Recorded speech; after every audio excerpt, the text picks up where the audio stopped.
The best way to get better at programming is to practice. And in this example, we're going to work with a void function. That's the simplest function we can create to simply print our name. As always, this file is available for download in the link in the description below.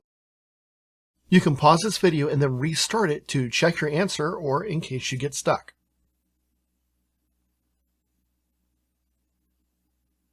So let's see how we're going to do this. Well, first off, we need to define a function. So that's going to be the very first thing I'm going to do. We use the def command, def, and this helps us define a function. And we're simply going to give it a name. In this case, we're calling it print name. We're going to put open and closing parentheses because even if we don't take parameters, we still need to have where the parameters would go. Then we're going to have a colon, and this is very familiar. If you use an if statement or a loop, you're used to putting a colon because we're going to create a block of code.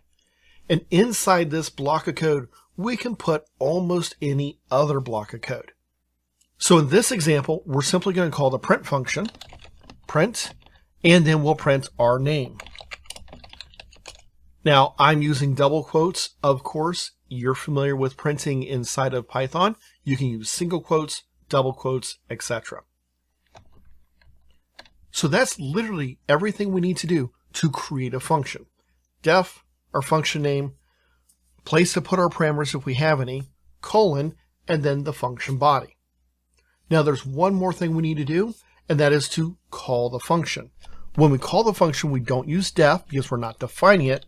We simply use its name, print name. Notice that we have to include the parentheses even though we're not passing anything to it. I'm going to save this, run, and you'll notice it prints the name Bob Smith. You, of course, could have put anything you want, your name, my name, someone else's name, does not matter, but this is a very simple example of how we can create a function and then call that function. There's lots more examples of us practicing with Python, so look for them on the channel.